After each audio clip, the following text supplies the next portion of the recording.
can hear me. What's going on, everybody? Welcome to another episode of StarGazer Sports. Oh, what's going on? Are you frozen? Yeah, I'm frozen. It did the famous freeze. The famous freeze on me, so y'all gonna have to hold on. Come back in. I just go ahead and do the intro right quick. All right. Hey, what's going on, y'all? Welcome to another episode of StarChasers, Girls Talk Ball. As you know, it's your girl, Cravin Cowboys. You know, I got my girl Star in the building.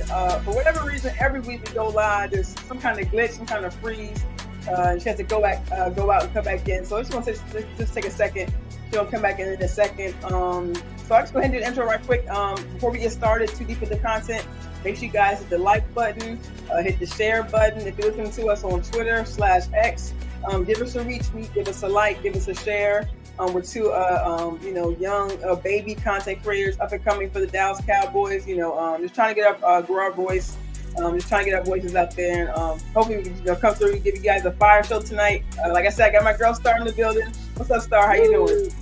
What's up, everybody? Glad to be here tonight. Wish we was talking about, us being in the NFC Championship, but was not our portion. So we gotta have these off season. What's up, Nisi? Glad to see you. We gotta have these off season combos, and that's kind of like what we'll be doing, through the duration of the off season, and we may start talking about a little bit of draft stuff, and as we get a little bit deeper in the off season. But right now, we still fresh. We don't even know if Dan Quinn's returning, if he's not. It's seeming like there's 3 vacant. Well, they said Ben Johnson is supposed to take the Commander's job. So really weirdly, head coaching. Yeah, they said Ben Johnson, the offensive coordinator for the Giants. They said, but I haven't seen a reporter from the big guy, so I don't know if it's true or not. But I did see that he's possibly got the Commander's job. So pretty much the teams left are the Falcons. Yeah, and that's they did 2 interviews with Belichick. So we seeing and the Chargers, they just got Harbaugh. Tennessee got the OC from the Bengals. Yeah, so it's Falcons and Seahawks. Falcons and Seahawks is what's left. So we'll see. I don't know. I feel like. And I'm glad you mentioned that, Star. I just feel like you said we don't know. We're kind of stuck in limbo right now, and that's actually a point. Our hopefully friend of the show, Aisha Morrison, mentioned on one of the draft shows. It's like, if you're gonna make a decision, we kind of want you to kind of make it now, so we can start looking at like we mentioned, off camera. Right. You start talking about draft. A certain prospect we start looking at. What kind of philosophy we're gonna be, possibly taking on this upcoming year. So yeah. It would be really important. We see other programs, getting up and going with, who they're going to have going forward. It would be like to have that clarity for us as well. Right. Because, that this time last year, remember Dan Quinn, he stopped the process early. He just said, okay, I'm coming back. Right. Right. But this year, it's clear that, I don't know, front office probably wants, for the life of me, I have no reason why they would want Dan Quinn to come back after this man leading the defense that gave us the worst playoff loss in history. But to me, I don't think Mike wants Dan Quinn to come back. But front office, they are. He just seemed nonchalant about it. Like you said, you mentioned with last year about Kellen Moore. Exactly, with Kellen. He don't want him to come back. But I think he has too much respect for Dan to just fire him. Right. And so I think that's why they want him to get a head coaching job. But this man that you're going up against, Bobby Slowick, the Bill. I don't know who else is in competition with the Seahawks, but we don't know, and we don't even know who's coming back as far as the assistant coaches. McCarthy said they wouldn't. They weren't even going to be talking about that until next week, the next couple of weeks. So that could be a while. Yeah, I thought that they were going to let us know something by the end of this week, which they could. They could tomorrow or Friday, but things are just so quiet. The front office, the coaches, the players, everybody is just so quiet. So it's just It's funny how during the weekend when the games are going on, that's when the news want to come out. But during the week, we don't know nothing. Yeah, exactly. During the week, like we don't know anything. Like they're not telling us anything, and it's just like I have no idea what's going to happen with this organization. You know what I'm saying? So like that's what we're here. That's what we're here to talk about today because it's I don't know, man. Just from the end of after a stunning loss, and really just like all the new, the family members coming out speaking how they want, their, of course their, what brother, Dak's brother came out and said something. Yeah. His mom came out and said something, about Dak. He ain't it, and all of a sudden, of course that was, during the game, so we can understand the reactions at the time, but it's just like what if I was talking to you backstage about how I watched the episode of Hanging with the Boys, and Nate Newton and Jesse Holly, they were like, what would possess CD's mom to do that? Like, you don't do that. You don't do that. Michael's brother, you don't say that type of stuff because you put your brother in a predicament with the organization that could possibly mess up his money. Now, I know we say, like, the front office better not play with Micah because it could be a dangerous game. And I agree. But still, like, you don't need to be saying stuff because it's going to force people to think. For instance, CD, your mom comes out and says this nonsense about Dak that excuse my language, is bullshit. Right. Everybody knows Dak is the first person in the building and the last person out. Dak has been here longer than CD. So how you gonna sit here and tell him he's not it? He don't want to win a Super Bowl? Are you stupid or something? Thank you. Just like you mentioned, Star, there's only a handful of players who have been here since Dak has been here. Like, are you? Everybody else is the first, second, or third year. So, like, did you watch the game? Like, did you see what your son was doing? Right. Like when Mike said, I had to go over there and talk to CD because CD was running the wrong route. Once again, I don't know why we still got CD even doing option rounds because he can't read coverages. Like, he cannot read coverages. I'm sorry, but he cannot do it. Who has to answer these kind of questions. And even when he answers the questions, which even shouldn't be asked, they're still trying to break down. They're still trying to figure out, what did he really mean? Was he really talking to him about the route? Was he doing this? Was he doing that? Like, you don't see this kind of media circus going around. It's exactly what McCarthy was talking about last year. These players are really in a different atmosphere. They're really in a different environment. They have everything they say and everything, body language, off-screen conversations. Everything is broken down to the very nitty-gritty detail with this team. Everything is just blown up out of proportion. And then you got guys like, Troy Aikman came out. And he was like, listen, like, I'm trying to see if I can pull up a direct quote from him. I know the beat writers and stuff was saying what he said. Let me see who probably had it. Maybe John Machota. Okay. Yeah. One of these guys. But let me pull it up. But I got you. Hey, shout out to everybody in the chat joining in. Like we said, about Star pulls that up. Hit the like button, hit the share button. Give us a retweet on Twitter. Everybody in the building. Stephen White, JVB boy, what's up? He says his birthday, Star. Give him a shout out. What's up, JVB boy? Happy birthday. Happy birthday, man. Hey, fellow Happy Aquarius. birthday, man. Hey, what's up? Hey, go ahead, fam. Good job. All right, so you got it right here. Yeah, but here we go. Hey, you're right. Hey, John Machota always be on it, man. Yeah, I knew. I was like John Machota, somebody, or Clarence Hill or whatever happened. But this is from Troy, and Troy, he said, I think that when you play for the Cowboys, every national show leads off with the Cowboys, and there's a lot of perks to playing for the Dallas Cowboys. There's a lot of benefits to playing for the Dallas Cowboys. So I think the challenge for the organization and for the head coach is to be able to still keep the players with their edge. And so I think that's the challenge of this job. In a lot of ways, there's so many other things that are happening within the organization. It's easy to get caught up in it. There's tours going around the building. There's a lot of distractions, if you will. And I think it creates another layer that a head coach and staff and players have to try to compartmentalize so that they can go and be the best football players they can be. And so that's exactly what Mickey is talking about. Like, these players, because of the environment, that's what I say, like, we're country club Cowboys, we're Hollywood Cowboys, because you get signed to the practice squad here, you're a celebrity. Everybody's following you on Twitter. You know, people want to get your autograph. Like, you are a nobody. If you were that person on the Bengals practice squad, no one cares about you. No one knows your name. Right. Because you're a Dallas Cowboy, everything about you is pumped up.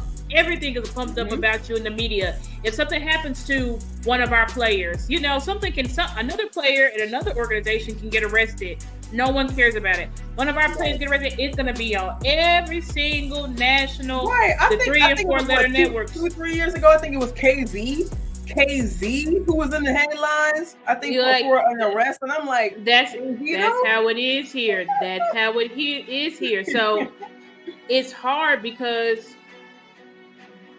when you have it to where you're automatically famous, everybody's already called, this is America's team, this is this, this is that, blah, blah, blah, blah, blah, blah, blah. Like, you don't have to earn anything here. Right. Now, if Jerry and Steven actually allowed their coaches to coach, then you could have a coach to come in here, block out of the media, tell them, I don't want tours going on doing practice.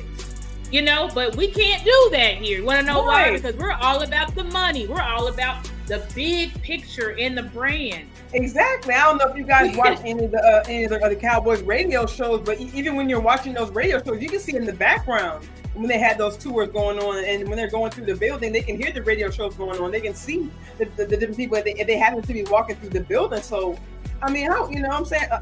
Anybody would get that feeling, be in that building. Oh, man, we got people come through to see us. You know, I mean, you would think, you know, that should have them on their game. Yeah. But, you know, that's also the human side of it. Like, you know, you automatically just get that feeling, like, oh, people here to see me. You know what I'm saying? Like, you automatically get that fame feel out of it. It's like you're saying. It's incessant distractions. Everything is a distraction. And we tend to crown players. Right? Well, what was we doing in the offseason? Oh, what should we name our defense?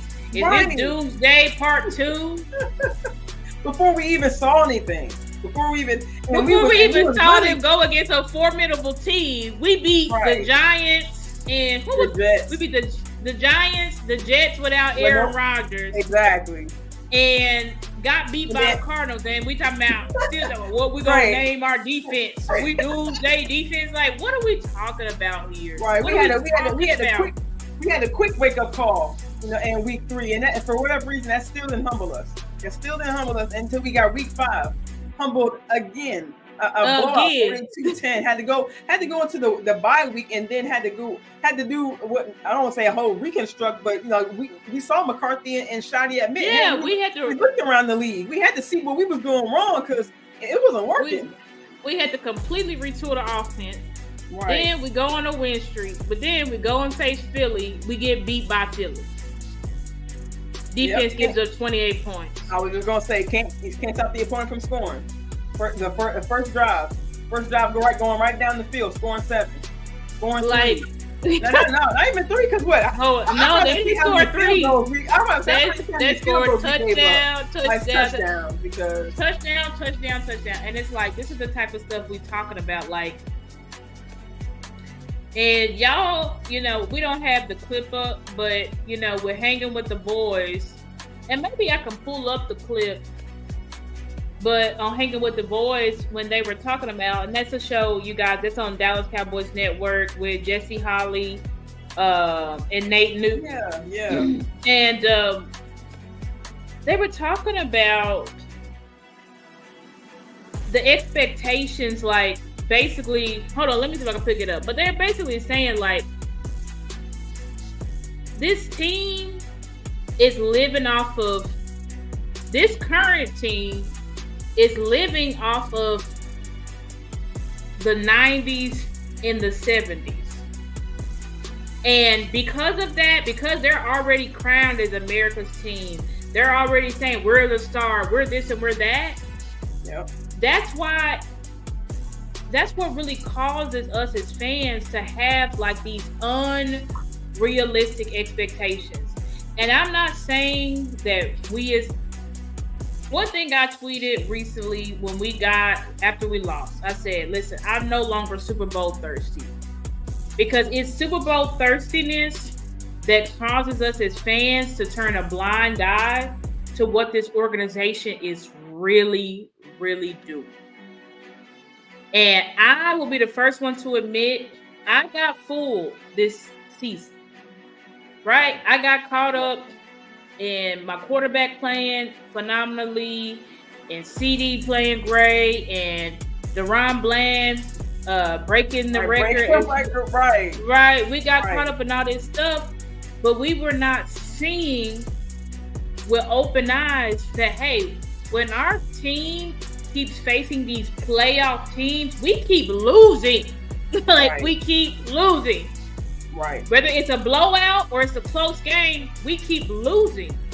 And also start to your point, not only when we had these losses, but also when we, start trying to see what, I guess what you're saying, if we, along the way throughout the season, we start to identify the kind of holes that we have on the team. We saw early in the season that we were having problems stopping the run. We saw early in the season that, when, after losing the Trey Diggs, we didn't have the two corners. Of course, Bland did step up in the moment. Like you said, he was breaking records, but just in my opinion, when he wasn't, breaking those records, making those picks, there were times where he was still getting burnt. So we were still short on the DB end. So we still saw these holes along the way during the season. Michael Gallup wasn't showing the way he was, but granted, we did have Brandon Cooks, but they weren't making that connection early in the season. So just seeing some of the holes that we had and not making those changes, like you said, start from the top. And Jerry didn't necessarily admit it word for word, but in the letter we came out with talking about why he kept McCarthy. Okay, it's his responsibility too as to why the team failed. Because as a GM, you got to make those moves. The coach's job is to identify the holes they have, and of course, the GM's job as well, because you're seeing the games as well. You're seeing the problems they're having. You don't make any moves because you like your guys. You like your guys. You want to give the young guys a chance. You see them not showing up. And even when you do acquire, you don't give this young man snaps on the field when he's making the difference when he is on the field. Right. Like you said, I think we talked about it last week. We talked about the negligence of 2023. I don't want to say purposefully, but we don't see the adjustments. It seems like you're purposely ignoring the changes that need to be made for this team and just purposely ignoring clear problems that we had. You didn't do nothing to fix it. When LDE went down in the 49ers game in week 5, you should have said, listen, we're going to have to bring somebody else in here. But because Stephen Jones is cheap, right. You know what he does? He says, "Oh, it's okay. We'll just rely on Deron Bland. We'll rely on Damone Clark and Marquise Bell." Right. Then we see clearly that both of them all season they running out of gas. Right. They don't know which way to go. They hesitate into the hole. So it's like, okay. So by week 9. Week 10, after we got beat by Philly, you should say, you know what? We've got to do something. You go and get a real linebacker, Rashaan Evans, and then you cut him for smoking weed. Preach, Star, preach. Like these other players don't smoke weed, but you're gonna cut Rashaan Evans. Why? Because you want your draft picks to play. That's what you want. And then on top of that, the mismanagement of the safety room. It was clear all year that Jaron Kearse was not it. Right. It was clear all year Jaron Kearse is not it. Getting beat in coverage damn near every week. Then Dan Quinn started doing something weird where he wasn't even playing Malik Hooker. Right. Barely at free safety. And I thought it was tripping, Star. I was wondering why. Why is Jaron playing free safety? Like, where's Hooker at? I know he's not hurt again, right? I don't know if Malik Hooker was in the doghouse, but they stopped playing Malik Hooker. And they started putting J-Ron at free safety. Yeah, he sure did. He was in the car when somebody got murdered. But let's listen to this. Let me see if I can pull it up. All right, cool. Yeah, man, that's crazy. But this type of stuff is like, this is crazy. And it's like, what? Yeah. You guys are sabotaging your own selves. It was clear that Damone and Marquise Bell couldn't do it. Right. But yet, we get to the playoffs, And we thought, okay, y'all figured it out. We're going to play Micah more off ball. But when we get to the playoffs, Micah Parsons is locked at edge the whole time. Plays like 1 or 2 snaps at linebacker. And one of them was, you got Micah dropping in the coverage on a 3rd and 8. Like, what are we doing here? What are we doing here? And see, that's on Dan Quinn right there. Right.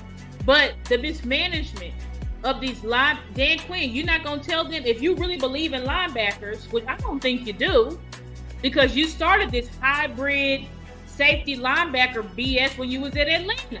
Right. You look at the linebackers that he had in Atlanta. Everybody talks about, well, he had KJ Wright and he had Bobby Wagner. And I said, okay, but what did he have when he went to Atlanta? Deion Jones, Foyesade Oluokun. Both of those guys are hybrid type of guys, right? Dan Quinn started getting fascinated with the speed. You need speed, because you got to be able to cover these tight ends. But it's like, look at the teams now. Look at the Final Four teams.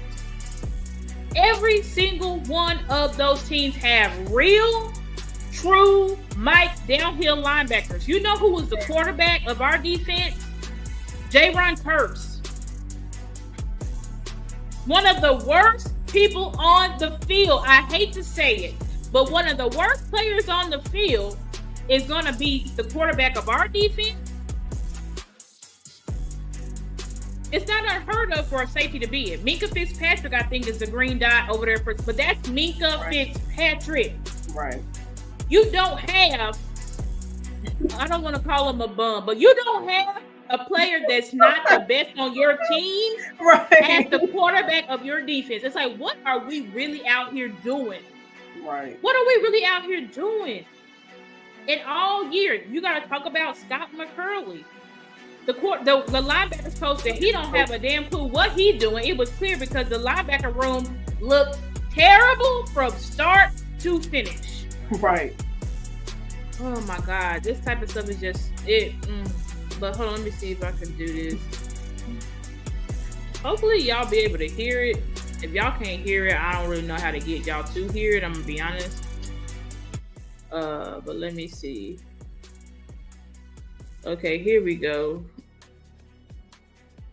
And I'm gonna put, once this show is over, I will put this description, the link below, because this is not our content. Hope the YouTube monsters don't get us. This is Dallas Cowboys content, but I do just want to show y'all this. Just a clip. We ain't gonna listen to the whole thing because it's a long mantra, but let me see. I hope that we bring a little bit of. Can y'all hear it? Could you hear that, Mickey? Yeah, I can hear it. Okay, let me go ahead and play it then. Joy and excitement. Probably not bringing in Family Matters. You come on, man. I think you know what? I think our listeners relate to that. Maybe not on the magnitude where your family's tweets and Facebook posts get put on national media, but we got some family members that we're a well-versed show. We got people from all over, from the Rio Grande Valley to the West Coast to Iowa to Idaho to New York to Kuwait. Yeah, I mean we got our boy in France. Yeah, we family drama happens everywhere. Let me skip it a little bit. Well into the offseason for the Cowboys. We thought that this would be the week. We should be previewing the game right now. That's right. We should be Boombox Boys. If we'd have did our job, we'll be rocking against them Boombox Boys this week. Yeah. It kind of really lends expertise because you lived it. You were an integral part of it. And I think one of the biggest things that the fan base gets so upset about today is it's always referenced back, right? Jimmy Johnson got elected to the Cowboy Ring of Honor this year. And we can't ever stop talking about but the 90s, but the 90s. And, even Dak Prescott in a losing press conference, he talked about, championship is the standard. And I'm like, was the standard. You ain't cut from that cloth. You guys aren't cut from that championship cloth. Mike McCarthy in his presser talked about we have a championship organization. And I just want to pause it right there. It's like, Why are we still saying championship is the standard? Right. We have not won a Super Bowl since we're going on about 29 years. Yeah. How is that your standard? You can't even, our team haven't even been able to get past the divisional rank. Right. But we saying this is our standard is, we know Super Bowls is the standard here. Mm-hmm. Why are we saying that? Because we hung up on the 90s. That's why. Right. But anyway. No, you're 100% correct. Because that's usually the main criticism we hear from I hate to reference them, but from the media, from other fan bases, from other people who criticize the Cowboys. Like, it's been 30 years. It's been 30 years, and like you said, Star, maybe it's time for the fan base to kind of look ourselves in the mirror and say, like, what should we really be expecting from this team who hasn't won in nearly 30 years? So what should be the new expectation going forward? And it's like, maybe y'all looking like this, right? And it's like, maybe if we tempered the expectations, right? Because let's be honest, the team that we put on the field this year, it was a good team. But when you look at the intricacies of the season, as I said, we knew we were not ready. We were not ready. We were just hoping that Dak and CD could have perfect games from the wild card all the way to the Super Bowl, and they was going to win it all for us. Even if the defense gave up 50 points, Dak Prescott and CD was going to score 51 points, and we was going to win. Exactly. Hey, bring up that curse that you mentioned, that curse brought up in this interview. Oh, wait, you're talking about when you look at the player interviews the week before the game, they asking the players, okay, so, what's different? What's different about this year? Y'all say y'all going to Super Bowl. All right, what's different? What's different? You know what the players were saying? Oh, we got Dak. We got CD. That's what the defense is saying. We got Dak. We had Dak and CD. What are you going to do on defense to ensure that Dak and CD even have a chance? You see, we had saw all through the season that we did not have a championship team. But we kept winning games against lesser opponents. We kept blowing them out. So we kept thinking, it's okay. It's all right. We're putting it together. We're putting it together. Mm-hmm. And so when we got to the high stakes game where it's win or go home, we got our asses kicked. But we all were so heartbroken and everybody's acting so shocked. Why are we acting shocked? When the problems that we had all season is the reason why we lost. Exactly. We could not stop the run. Because you cannot stop the run, now you're trying sort of to stop the run. You're not paying attention in the back area. It was just bomb after bomb. Do y'all realize? And this is something that I haven't heard no content creators, nothing bring up. Because we like to shit on Dak, right? We like to shit on he's horrible. He threw those pick sixes. If it wasn't for Dak, we would have won. There's some idiots that are actually saying that. So, okay, do y'all realize that your defense gave pretty much a rookie, right? Jordan Love, this was his first year playing. Right. Mm-hmm. He was drafted in 2020, but this was his first year as a starter. You gave a rookie quarterback the best passer rating in NFL history in a playoff. Yep. Your quarterback you wanted your quarterback to overcome something that no one in NFL playoff history has had to overcome. 2018, our defense gave up nearly 300 rushing yards. That had never happened in the history of the NFL in a playoff game, and it probably will never happen again. Right. That will probably never happen. First team to allow a number 7 seed to beat them. Number 7 seed. Do you understand that? So when y'all want to throw stones at Dak, and you want to get rid of all of this crazy talk after you were just screaming MVP and saying he was supposed to be first team All-Pro the week before. Your quarterback doesn't just suck overnight. He doesn't just suck overnight. It doesn't matter if your quarterback has mistakes. Right. I'm still in my process of doing it, but I watched Peyton Manning, Hall of Fame Peyton Manning, one of the greatest quarterbacks the NFL has ever seen. I saw him in his first Super Bowl run, literally throw 0 touchdowns in multiple playoff games and multiple picks, some of them pick sixes. But his defense kept playing. His defense kept saying, no, we need to stop the opponent. We need to stop the opponent. They didn't look at, look at this. He's stuck. He's stuck. Hey, we can't win nothing. Look at what Peyton Manning doing. He going to throw another pick. Oh, he threw a third pick. I'm serious. I'm talking about 3 picks in a playoff game. The commentators, y'all love John Madden. John Madden, like, he looks nervous. I mean, he's shaking it. When y'all talk about deer head, like, Peyton Manning is shaking back there, like, I don't know what to do. They had to run the air out of the ball to win. But guess what? He still won a Super Bowl because of his run game and because of his defense. Now, did he have one good game during that playoff run? Yes, he did. In the AFC Championship, they were down 3-21 or 3-27. Peyton Manning had thrown a pick 6 in the first half. But his defense was able to keep, it was 3-27. But he came out in the second half, he fought back, and his defense continued to limit Tom as best as they could. Exactly. They didn't give up on their quarterback. We talk about it all year, Star, and it started to become not just opening drives for the game. It started to become opening drive for the game, the opening drive after halftime, allowing touchdowns.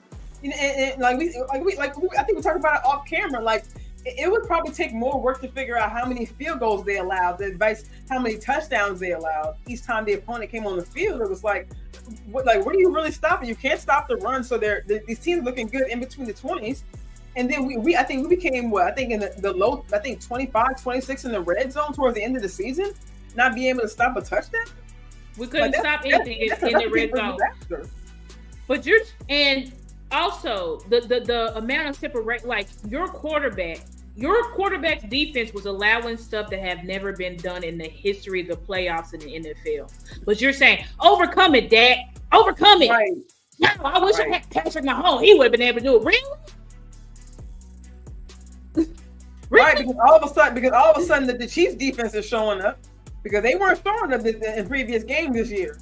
We seen the Denver Broncos. No, that ain't true. The Chiefs defense was showing up. That offense wasn't showing up. That Chiefs defense been like number 3. Yeah, that Chiefs defense been like number 3. Oh, the top 5. They've been like top 5 this season. That's why they able to move forward because that Chiefs defense held that that high octane Miami offense to 7 points. Right. Yeah, in the playoffs, yeah. Your quarterback's defense, you can say, okay, well, Dak threw 2 picks. Okay, that's 14 points. The score was 48. Right. So they still gave up 34 points. They allowed Green Bay to score 6 out of the 7 drives. Like, come on, man. Right. The game is not over until the clock hits 0 in the fourth quarter, but this team quit on Dak Prescott. I won't say this team. The defense quit in the first half. They said, it's over. I give up. The Stars didn't show up. Who said they were going to be phenomenal? Parsons didn't show up. DeMarcus Lawrence said, oh, remember, I shared it. I'm going to hit him. He hit Aaron Jones. The first snap of the game, and then it was over. Right, and I guess he glitched on that penalty that gave him that touchdown, and then from then on, we really didn't see much after that. No turnovers from the defense, no help at all. But y'all say, get it done, Dad. It doesn't matter. And then we got stupid people talking about, people entertaining. Oh, well, maybe the Cowboys should consider drafting a quarterback in the first or second round. Really? Why would we do that when this organization has continued to prove that the problem is not the quarterback? Right. The team that is around the quarterback is not good enough. We have superstars because people love to say, well, Dak had Zeke and he had this player. It's not about the superstar. We know Dallas has always had superstars. Dallas has always been able to produce Hall of Famers. But unfortunately, the ones that we've had in the past 30 years, they've all had to leave to get Super Bowls. Exactly. The supporting pieces around the superstars are not good enough. Even the Woozier was able to get out of here and get what damn near the Woozier, Damian Wilson, Hutchinson, I forgot. I think it's something Hutchinson, Alex Hutchinson, or whatever his name is. They both went to the Hitchens. They both went to the Chiefs, won a Super Bowl. DeMarcus Ware went to the Broncos, won a Super Bowl. Right. And y'all say let's throw that. Dak is literally top 5 right now in all active quarterbacks in passer rating, but y'all saying get rid of him. He sucks. Right. Your quarterback was literally the best quarterback in football this year. Led the NFL in touchdowns. Only reason why he was second to Brock Purdy in like passer rating and QBR because he sat out like a full 60 minutes because we kept blowing teams out. Right. And y'all saying get rid of him. Throw him in the trash. He sucks. Let's get Bo Nix in here. He'll save us. Bo Nix will save us. Michael Penix will save us. Hey, what's going on, Ryan? Looks like his comment came in through Twitter. He said, "Why did the Chiefs draft Mahomes? They had Alex Smith. How about when Packers had A-Rod?" I'm glad you asked, Ryan. So, first of all, people love to say this. Oh, I think we just can't get over the hump because of Dak Prescott. And the only person they bring up, Alex Smith, but you know what? The first thing they say, but Dak Prescott, he's way better than Alex Smith. That's why we're not going to. Dak Prescott is going into his prime. Right. And when you draft predecessors, you do not draft predecessors to your starting quarterback until he is in his 36, 37. When Jimmy Garoppolo was drafted, Tom Brady was 37. When Jordan Love was drafted, Aaron Rodgers was 37 years old. Dak Prescott is 30 years old. I said the only quarterback that you can think of where a team traded him, where he was going to his prime, was Drew Brees. And I know Drew Brees, he broke his rotator cuff and all of this. I get that. But guess what? Drew Brees went to the Saints, had a Hall of Fame career, and won a Super Bowl. The Chargers haven't been able to do shit since. And maybe now John Harbaugh will save them. Maybe he will. But maybe he won't. Right. You do not draft a predecessor to your quarterback when he's going into his prime. The quarterback is not the problem. And let's look up when Alex Smith, first of all, didn't Alex Smith have that? Yeah, that really bad leg. That horrible injury. Yeah. But I think that was after he left the Chiefs and went to Washington though. And even so, Dak Prescott ain't my whole point. I'm not gonna look. Yeah, I feel you. Dak Prescott is not Alex Smith. If Dak Prescott was what you would call a Jimmy Garoppolo tier, or if he was an Alex Smith tier, or if he was even you would say a Kirk Cousins tier or a David Carr tier, then maybe we could talk about drafting a replacement. Dak Prescott, not that. He's not that. He is a top 5 quarterback. He was the best quarterback in football this year. Why are we talking about replacing him instead of talking to the front office to build the proper team around him? But you see people like that who just tweeted that, they ignore everything I just said about the defense. They ignore everything I just said about that. They ignore how CD was pouting and running the wrong routes in a playoff game. They ignore that. They just say Dak Prescott's a problem. And that's why this front office will never be held accountable. And that's why they're going to continue to, they'll get another quarterback so that stupid fans can say, oh, look, we got another quarterback. Now he'll save our franchise. Right. And we'll be having the same effing conversation in the next 10 years. They had the same conversation back with Romo. The same conversation. He had the playmakers. He had the running back, but the defense didn't step up. And just like you mentioned earlier with 2018, Dak was had a phenomenal game. But when they can't stop the run, when you allow 200 plus yards in the playoff game, you're not gonna win. You're just not gonna win. But people don't understand that. Your quarterback, do y'all know what Dak Prescott's QBR was in that Rams game? 84.5. That's huge. That is an amazing QBR. That's an amazing QBR.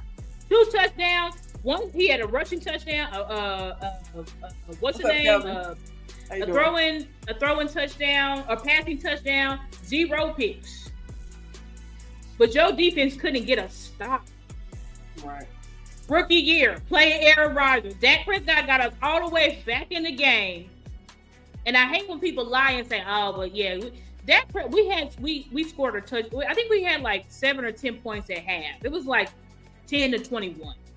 Y'all act like it was like 0-27 in the first half. Like I hear people say that. Well, Dak Prescott, he was down. Yeah, he was down, and he got us all the way back. And who was it that couldn't get a stop?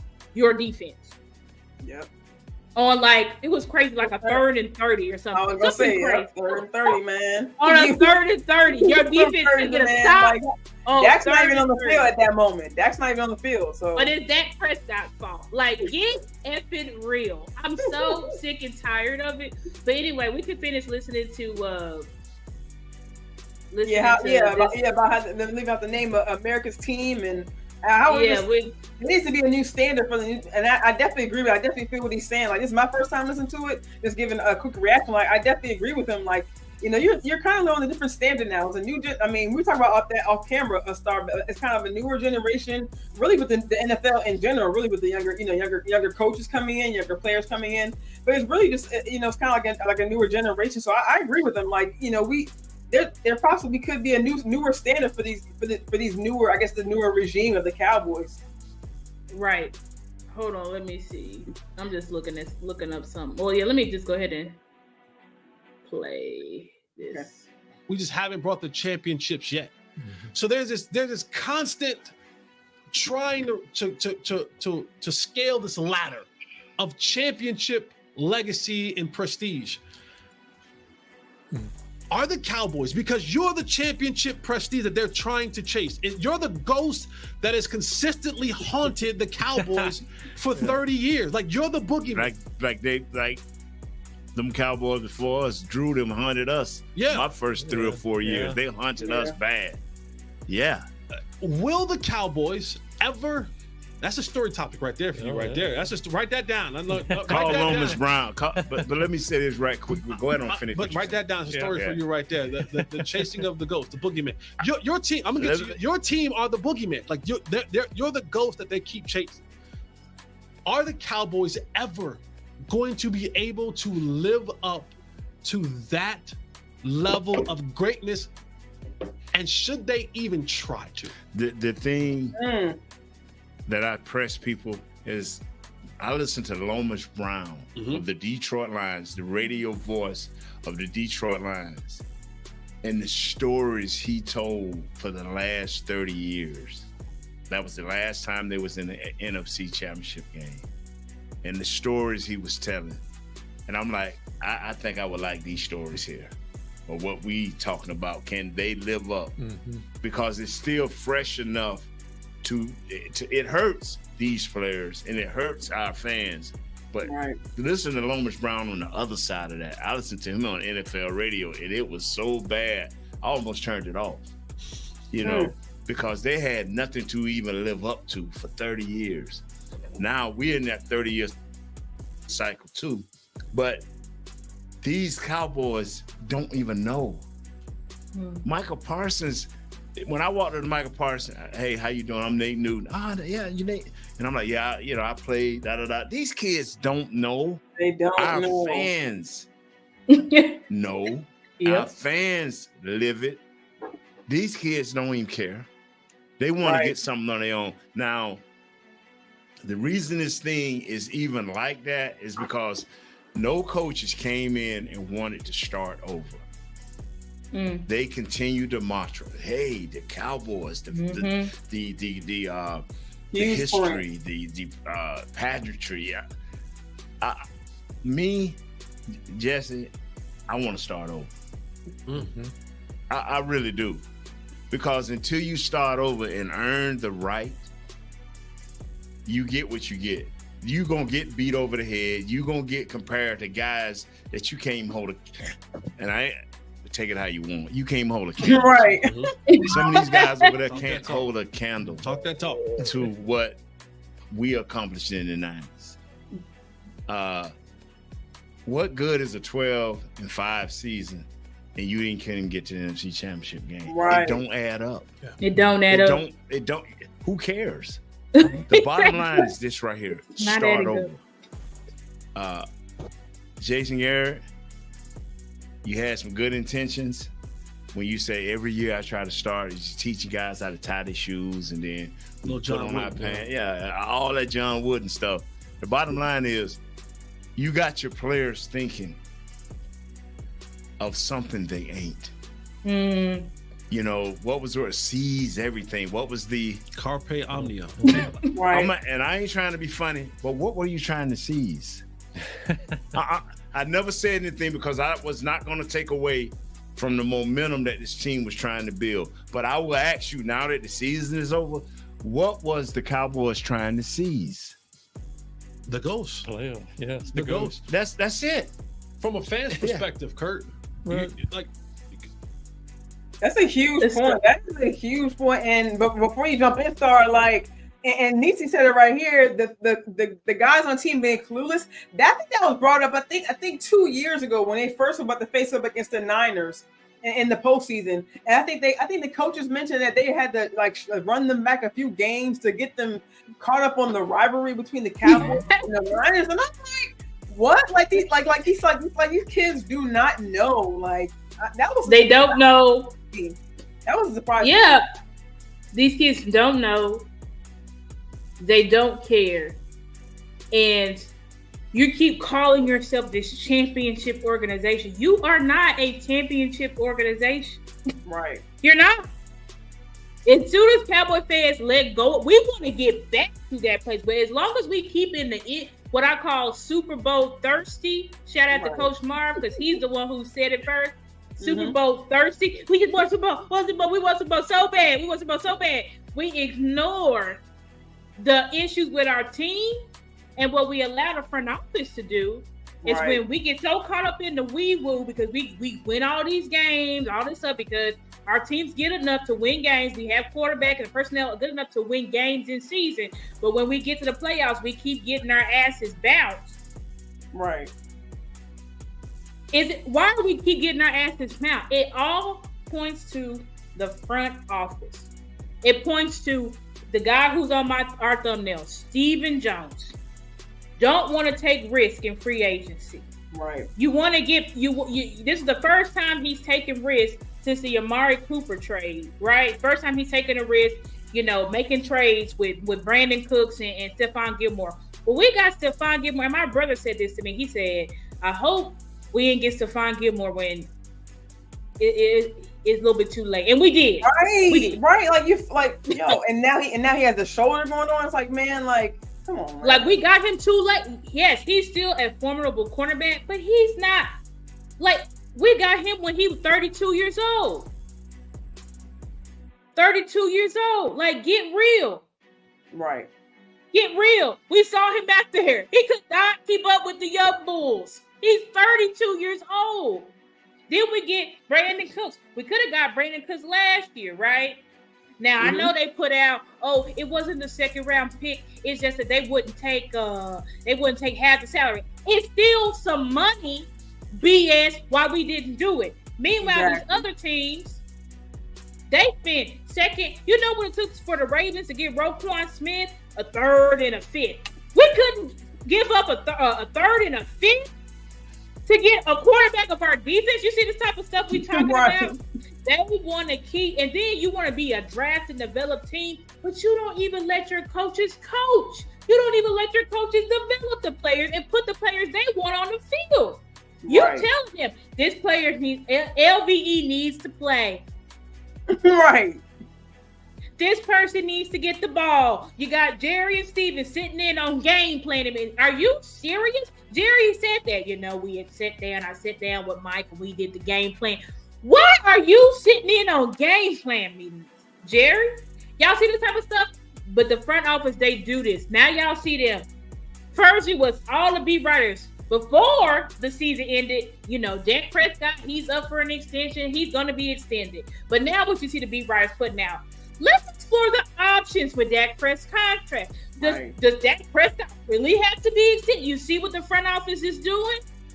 They do this every single time. Right.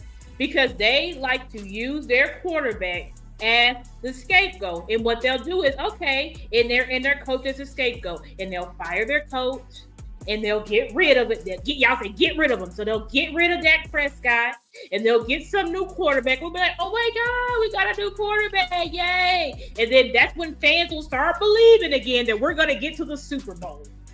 Right. While they still half-ass, still build a half-ass team, still not invest in proper talent and good elite talent to help this team.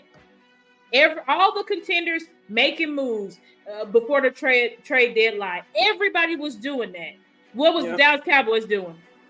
Yeah, waiting for the crumbs. You know they like waiting for the crumbs. They like getting the guys who are quote unquote under the radar. You know, the cheap guys, possibly the hurt guys who we don't have to pay as much, but who can still help the team. A practice squad guy, a veteran who can come in and teach our guys. Those kind of guys, Star. Exactly. And I'll be the first one. I was dumb. Like, it's not a big deal that we did.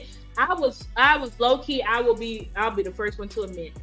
I was low key in a way, not intentionally, but caping for this front office, and you'll never see me do that shit again. Sorry for my language. If kids and my parents watching, I'm sorry, but you'll never see me do that BS again. I feel so stupid that I allowed this front office to trick me into believing that this was gonna work when we saw all season that wasn't gonna work. But what Nate and them are talking about, Nate Newton and Jesse Holley, these coaches need to establish a new way of thinking and culture. You stop thinking that that's why, because you think you're America's team and we got 5-time Super Bowl champions. You're not that. As Nate Newton said, you can't even hold a candle. We already talking about Michael Parsons is LT. Right. Are you crazy? Like, stop it. Stop all these CeeDee Lamb, he better than Michael Irvin. He passed Michael Irvin. Yeah, but did he win a Super Bowl? Did he win 3 Super Bowls? No. What was he doing? Pouting, throwing fits, throwing his hands up. Getting pushed in the back. Getting pushed and punked and not doing nothing. Not encouraging his quarterback. Not going to the defense and being with Michael like, what are y'all doing? Step up. We just saw everybody just sitting down, just pouting. Right. That's the type of culture we've been here because we think we're this champion. We're supposed to win. We're supposed. That's what the players, Turpin and all of them. Oh, we're shocked. We're so shocked because we were supposed to win this game. Why was you supposed to win this game? Because you think you're something. That's why. If that's the problem with this team. Right. I think I was listening to, like you said, you were hanging with the boy. I was listening to Talking Cowboys, and they were saying, I'm sorry, y'all, but with Turpin and Sam Williams throwing a party the night before the game, like Star saying, what are y'all celebrating the night before? You should be preparing. You should be studying. That's the type of players that if I was the coach, I'm cutting you. I'm trading you. Like Sam Williams, I want him shipped out. I'm done with Sam Williams. Donezo. I'm done with Sam Williams. And honestly, Turpin, I don't know. Because you were a special teams disaster this year. Right. Right, J Money entitlement. Turpin was a special teams disaster. Right. Hence why he didn't make no Pro Bowl. He didn't make no, because he was not good this year. Right. For whatever reason. Now, should he have, and just getting a little more snaps on offense, I thought that would maybe help his game. I thought because of the special teams that it would help him on offense. But granted, he didn't get that many snaps. Like you said, to regress in special teams, it just don't make sense. Exactly, and maybe that's why Mike McCarthy took him out of line, because it's like you can't even do your job right, but you want to get more snaps with the offense? Absolutely not. And one thing I want to point out too, with for that guy, he done left the chat, but the Alex Smith, the Chiefs drafted Mahomes replace Alex Smith. First of all, Alex Smith, the Chiefs was his second team. Okay? He was not brought to the Chiefs to be the savior. He was brought to the Chiefs just like Geno Smith was brought to the Seahawks. Right. To be that in-between quarterback until they found their next franchise quarterback. Yeah. Okay? That's what Alex Smith was. And when he got under Andy Reid, he had some success. Yeah. But let's stop acting like Dak Prescott is our franchise quarterback. Alex Smith was never the franchise. When you have a franchise quarterback, you do not draft his replacement until he reaches 36, 37, 38. That is when I am willing to entertain. Let's draft Dak's predecessor. Let's let him sit behind Dak. And then so that when Dak retires, if Dak decides to play a year or so after we say, okay, it's time to go, Dak, then we have the next guy up. Yeah. But you don't replace your quarterback in his prime.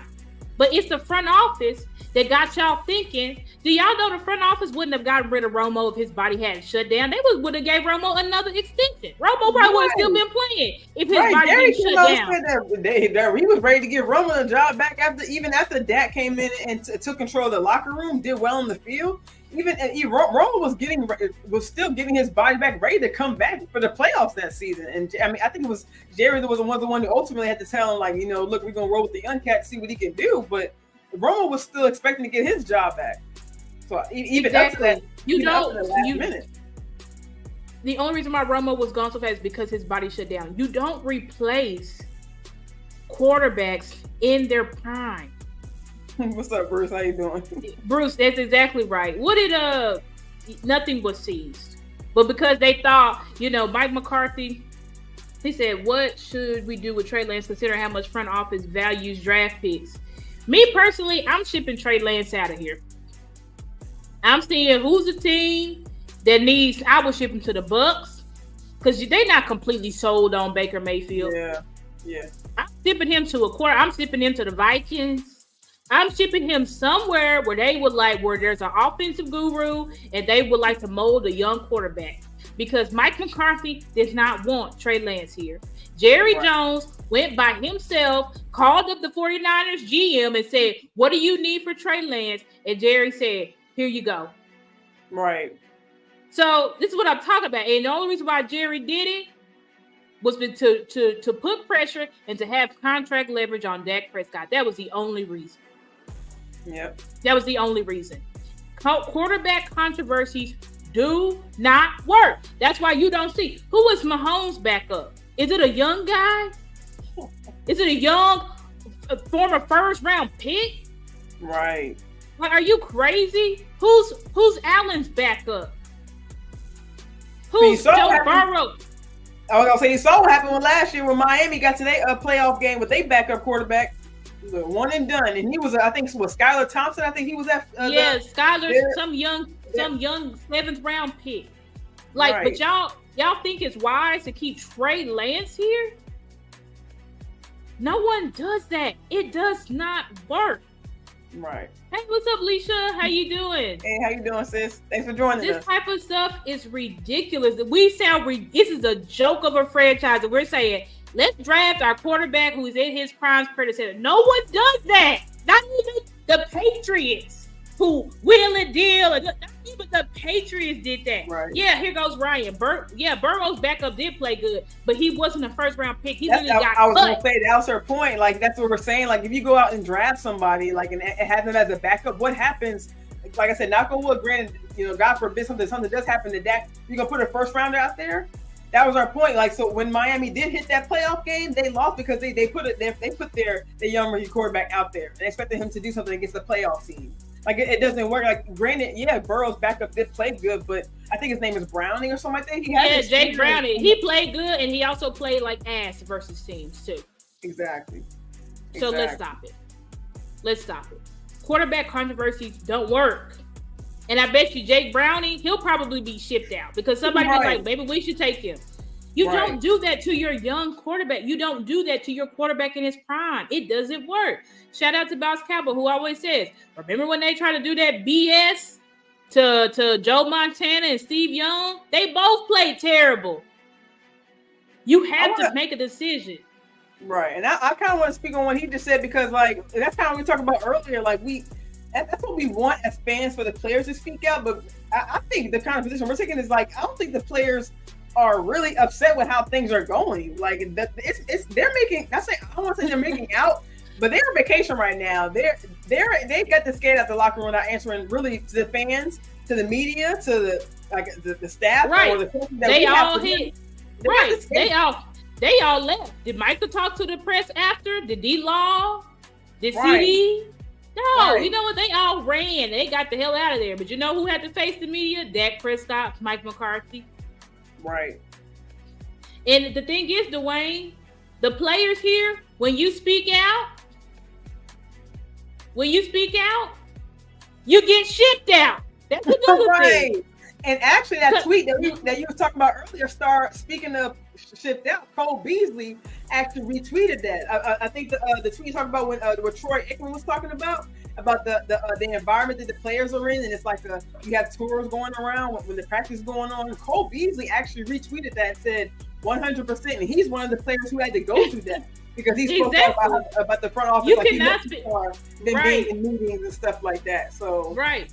That's why, because when the players they can't speak out, because when you speak out, like the Washington D.C., that's okay in Washington, but that's not okay here. You do that, you do that here, you're done, you're gone. Right, and you see that they're going through over in Washington. Not to compare, but they just now had a whole. They're trying to go through a whole revamp. They're in rebuild status. So they're doing a full rebuild. And he's been over there. I think it's not Payne, Allen. He was the one speaking out about it. And so they've been through it, and they have every reason to be upset with how it's been ran over there. But so I'm sure they wouldn't even be looking at consequence for speaking out. But it's looking good for the players right now. Like we're the ones showing concern. Like the fans are the ones, and content creators and those alike are speaking about what can be done for this upcoming season for things to change because.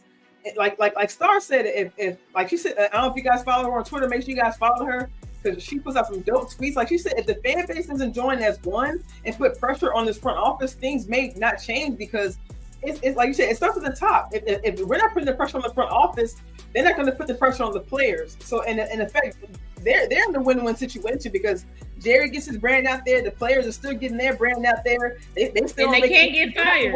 And they can't get fired. Exactly. They can't get fired. So it's just like, what do they have to lose? What do they have to lose by not speaking to the fans? They have nothing to lose. Media. They didn't lose anything. The only thing they're losing now is maybe some fans' confidence, maybe some lower jersey sales, maybe something like that. But nothing that may move the needle that may affect them in the long run. The fans have to stand together because if we don't stand together, they always divide this fan base in the off season, and it's because of that they could continue to move the way that they move. Stop focusing on low hanging fruit. Your quarterback, he is not the problem. He's not the problem. If Dak Prescott was Derek Carr, I'd say it. I'd say, listen, we need to figure it out. We need to see if we can draft. Let's see what we got in Trey Lance. He's not that. We have a quarterback that is going into his prime years. This is the first year that your quarterback actually had a real coach. Right, exactly. And he came out to admit that he helped even build his football IQ even more. We saw Dak. We saw for the first time. I know in our history, but we saw everybody in the NFL commenting on the fact that Dak was calling a preseason game. How often do we see that? We don't see that. And then y'all get mad at Dak. We owe year 8. Is it Dak's fault that a championship team have not been built around him? Whose fault is that?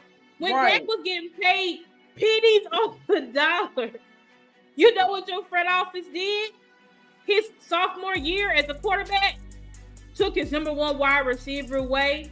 No, that was the third year. Took his number one wide receiver away, gave a wide receiver by committee. Yep. Had scrubs and scraps on the defense. Like, stop it, guys. It's not Dak Prescott's fault that it's year 8 and he hasn't won. It is the front office's fault. It is their fault. It doesn't matter if your quarterback is human. He's going to make mistakes.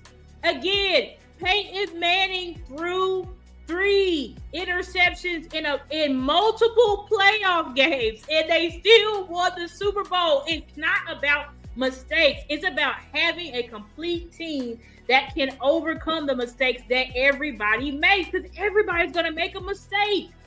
Right. But you have to have a cohesive unit that can overcome. It cannot be win all, be all. Your quarterback is the win all, be all. That's not how it works. That's not how Super Bowl teams work. You look at all the remaining teams. They have running games and they have stout defense. That's what goes far in the playoffs. That's how it's been. That's how it's always going to be, period. And Jay Money, you said stand up to say what? The front office needs to make a change. Right. The teams that they have built aren't good enough. Right. They aren't good enough.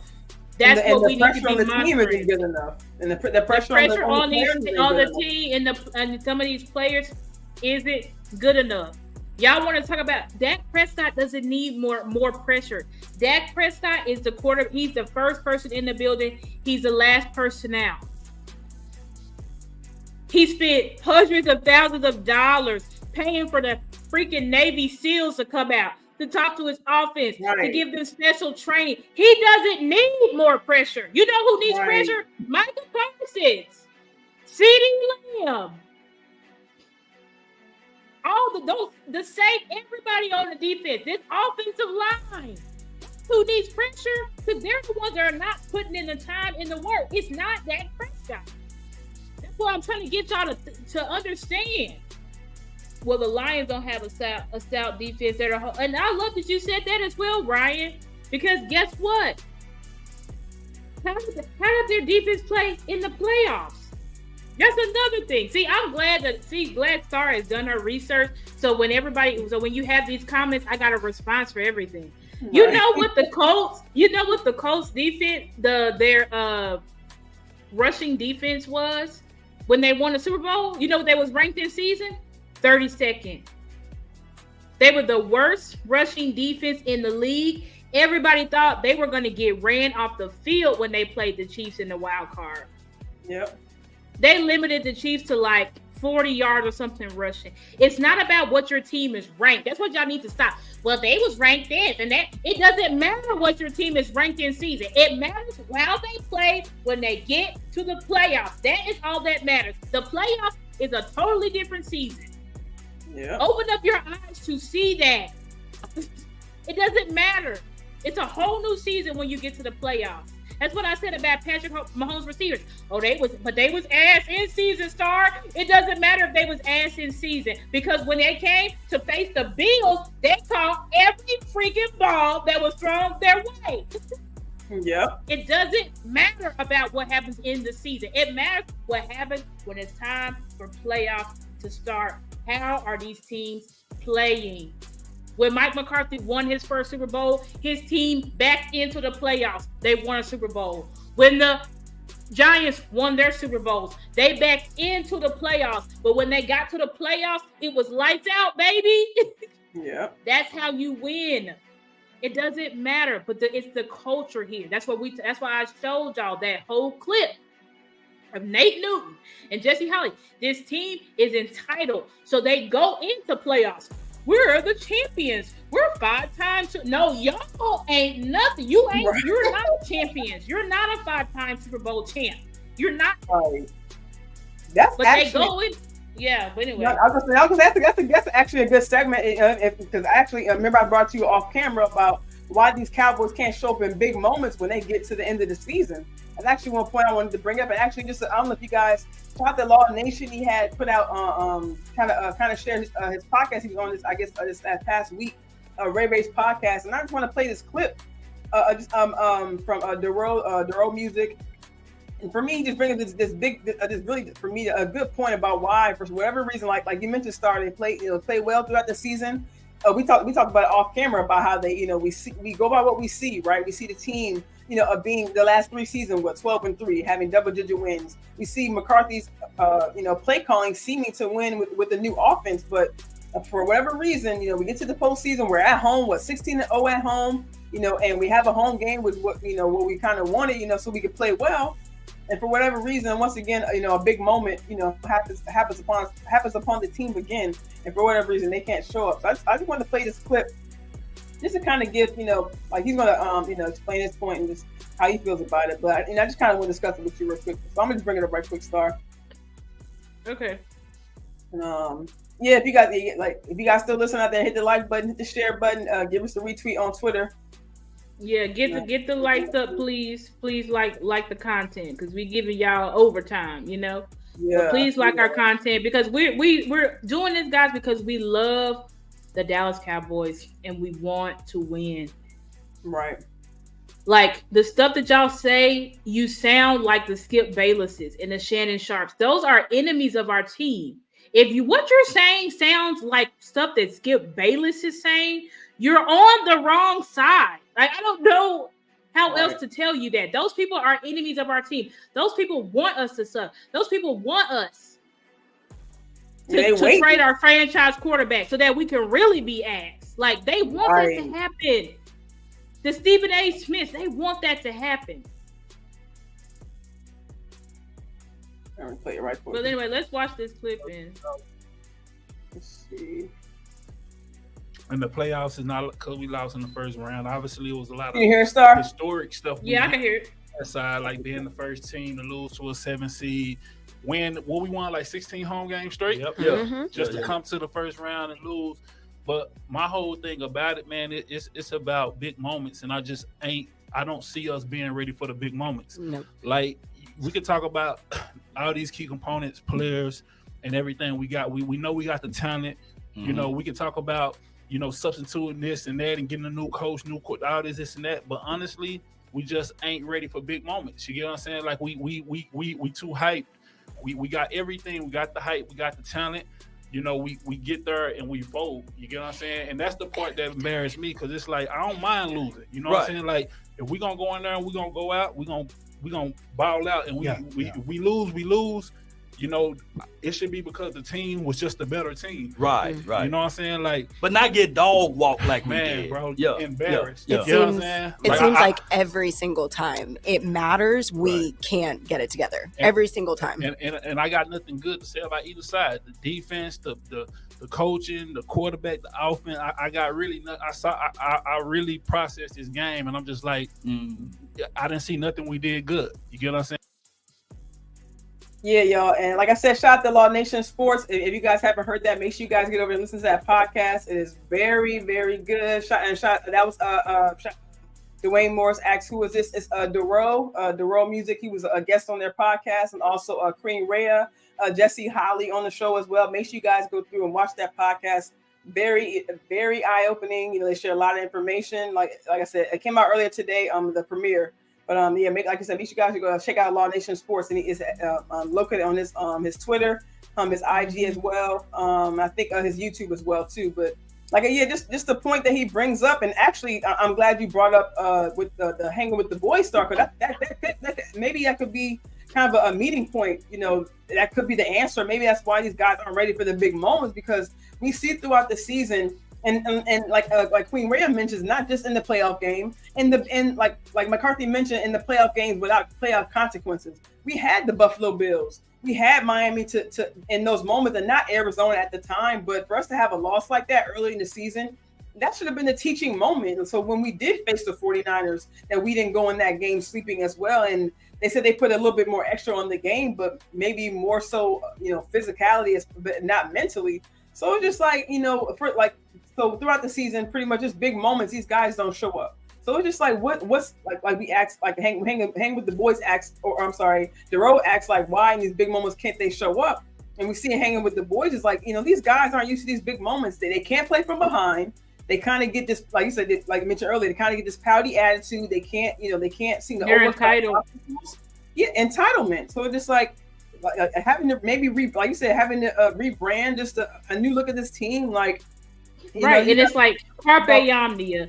That we want to seize it. We want to seize our championship. You have the picture of all the championships that we've won, and what are we gonna do? We want to seize our championship, and it's like, this is not a championship organization. Right. It was. It is not now. This team can get to a championship team, but it's going to take real work and change from this front office. Exactly. And as long as we keep allowing this front office to trick us and to think this person's the quarterback's the problem and the coach is the problem. They don't even let the coaches coach. Right.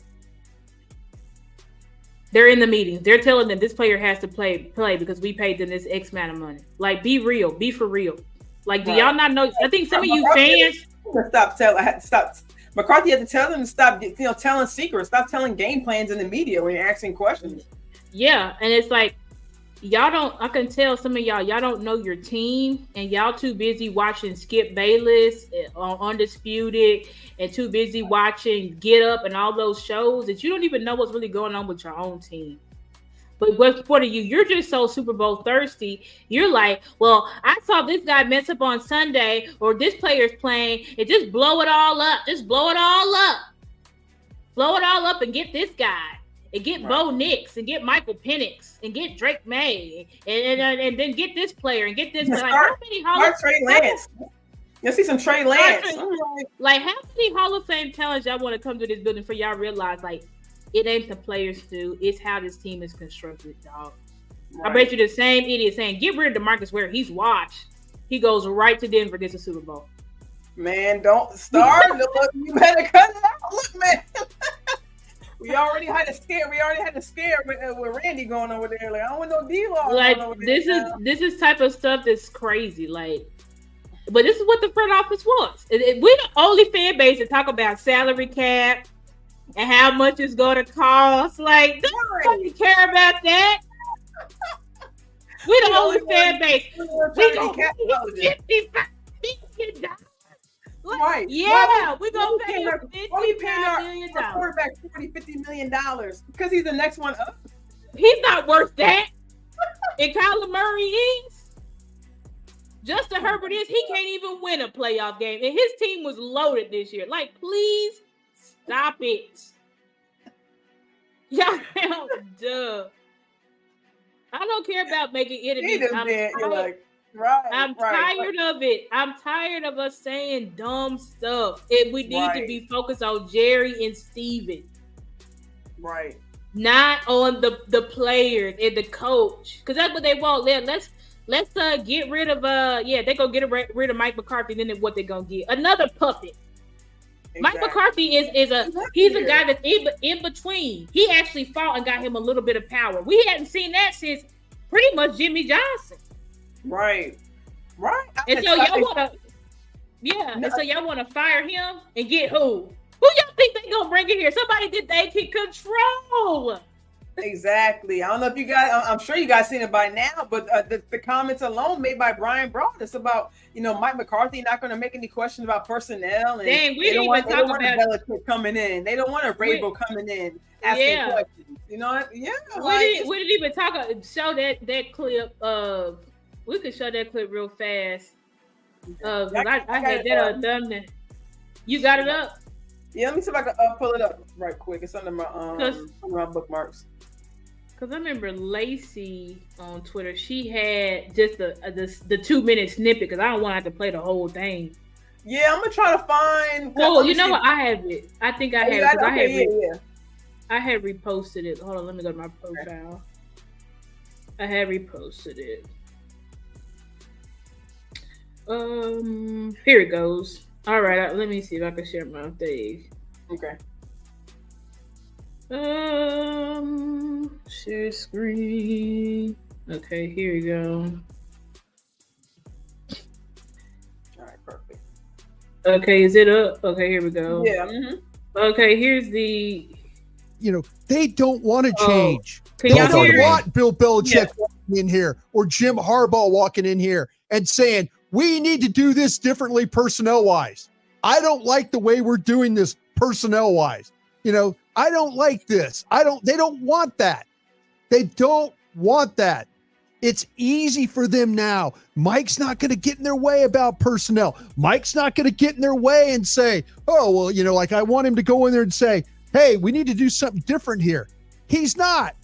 He's not going to do it different. It's totally comfortable for the way that these guys operate now. It is. They don't have anybody questioning their personnel moves.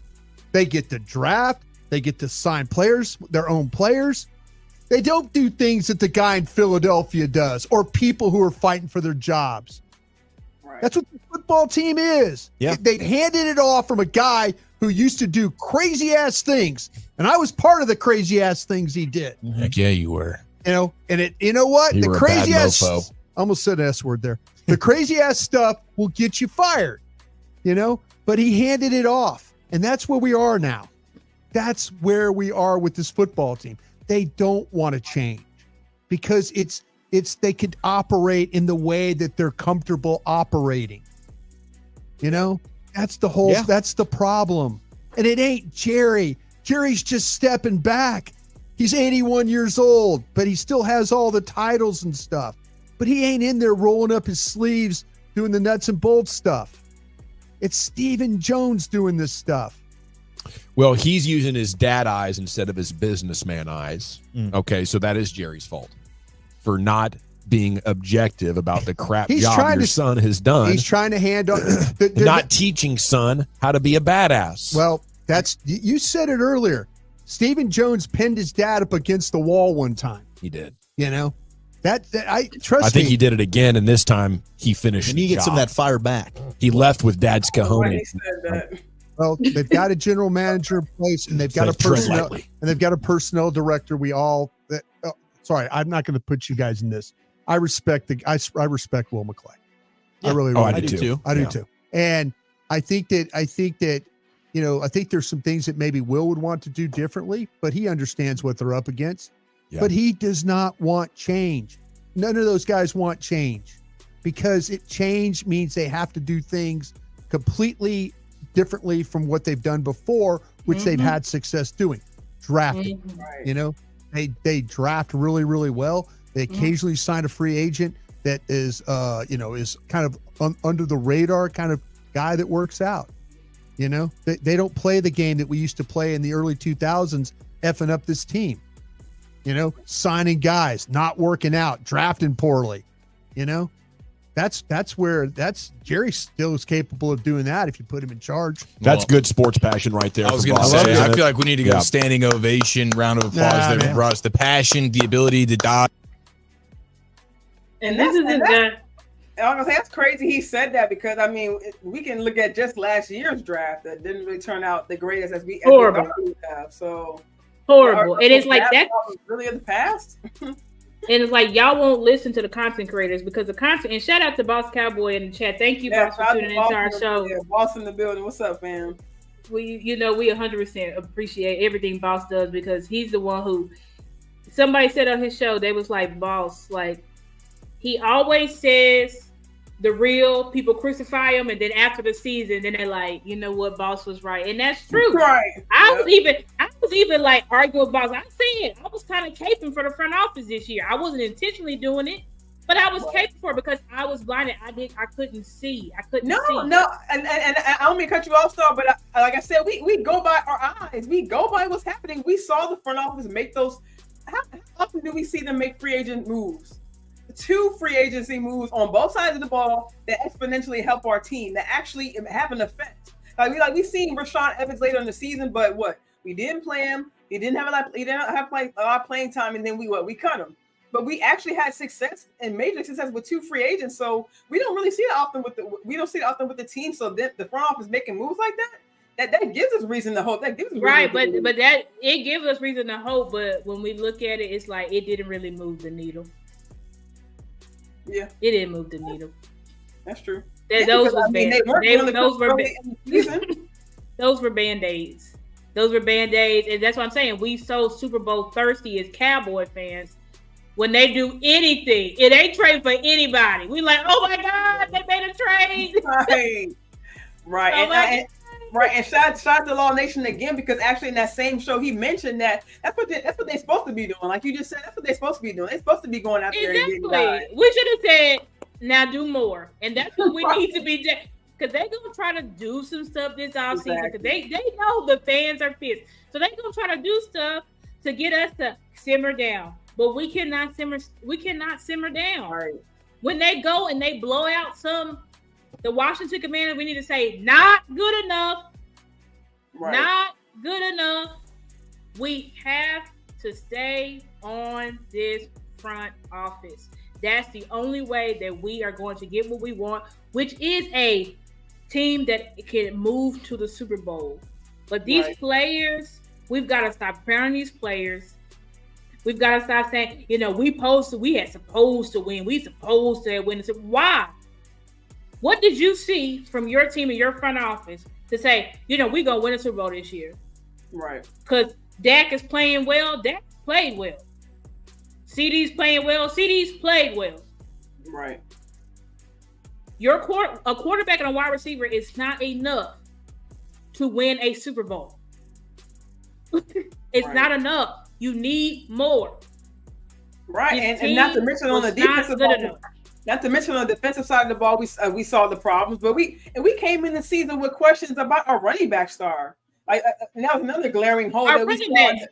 That was a glaring hole. We were questioning whether PP could be running back one, and we weren't even sure if Rico was going to be running back two. We brought in Ronald Jones, star, to try to Ronald Jones. Got rid of him. Our run game. So that's a glaring hole that we just once again just being negligent, just ignoring. This was the market where you could have went and got a running back for $2, and who did we sign? Ronald Jones. Right, and drafted a Deuce Vaughn, who didn't have a role. And Deuce is my guy who didn't have a role this year. Right. He pretty much was just thrown in the game with garbage yards. They used Rico Dowdle like that. They used Rico Dowdle as a backup. We thought they was going to use. Don't do a star. We thought they was going to use Tony. We thought they was going to use Tony and Rico as a tandem. They used Rico as a backup. Right. Just get your 2 carries while Tony's rested. Like, are you guys serious? Like, really? Bruce? Yeah, that's true. We go run the damn ball. Right, and he said it with an attitude, like he really wanted to do it. I just want to run the damn ball. But did we see anything of the sorts? And I'll say this, and I think we could probably end the show on this, and we can have some last words. But I'll say this. Yeah. What was I talking about? The running backs. Dang, I just lost my train of thought. But what was I saying? I was saying something. Oh, about how McCarthy said he's going to run the ball? Oh, about McCarthy. Yeah. When you go and look at McCarthy's, because people like now they bringing up McCarthy. This ain't the first time McCarthy had a playoff loss. A playoff collapse. Remember when they were 15-1 and they got blown out by the Giants in Green Bay? When you go and look at that game. When you go look at all of the times Mike McCarthy was either first or second round exited, he was not running the ball. Aaron Rodgers was slinging that thing around, throwing picks, receivers fumbling, running backs fumbling, the limited carries they did have, defense not able to step up. And you know what? The Green Bay Packers is very similar to Dallas. They draft. Sometimes they hit on their draft. Sometimes they don't. They don't sign free agents. So when you talk about, Mike McCarthy, look at him. He been collapsing in Green Bay. Well, first of all, Mike McCarthy at least had 4 NFC championships appearances, at least. He comes here and he can't even get past the second round. 2 organizations that are pretty much mirrored how they operate, right? And then you got a coach. This fool don't believe in running the ball, but he better get to believing in it. Because if he ever wants to win another Super Bowl, he is going to have to run the ball. Because I know we can all agree, Aaron Rodgers is way better than Dak Prescott, right? He's way better than him. Yeah. Yet, only won 1 Super Bowl. Only won 1. And that's with Mike McCarthy. He got, Matt LaFleur, who just kicked our ass. He couldn't win a Super Bowl with Aaron Rodgers. He couldn't do it. So let's start there. But another thing is, Mike McCarthy, you've got to change your ways too as a coach. You got to take your running game seriously, very seriously. because that's what's holding you back. But you also got to do what Brian Brown said. You're going into a lame duck year. If they're not going to do nothing different, then you need to tell them, fire me so I can go see if I can get one of these head coaching jobs, or I can go see if I can be an OC for somebody, and then I can work my way up. Because Jerry and them, they're going to fire you anyway if you don't get to at least the NFC Championship. Right. You're gone. You already know that. You have to force this front office to do something different. That's what Brian Broaddus is saying. The fans. We got to force this front office to do something different. And I know y'all say, well, it don't matter, Star. We're just the fans. Well, it mattered when it came to point to put Jimmy Johnson in the Ring of Honor. Right. And that's a huge point, Star. Like we mentioned, like it's not the same thing, but we mentioned about Dak and his contract and him having the leverage because of the amount. But, you know, like you just mentioned with that point, like it's McCarthy's last year. We know Jerry and them were not going to probably, if you don't, like you say, if you don't get the championship, they're not going to roll with him. Why not Dak and Mike McCarthy? Like it was the same case last year. They both had, you know, pressure on them to get the job done, this, that, and the third. But y'all kind of in a you know, do what is it? You know, prove it. What do it. What ain't nothing to do with. Ain't nothing to do with. What, right. And it's like with Dak too. Somebody said this, and I really got to go because it's not there. But somebody said this. Why would Dak Prescott take a team-friendly deal or less money when when people take team-friendly deals and less money, they don't do nothing. DeMarcus Lawrence restructured his contract for a team-friendly deal, and what did they do? What free agents did they sign? Nobody. Right. Nobody of substance. So Dak Prescott say, you know what?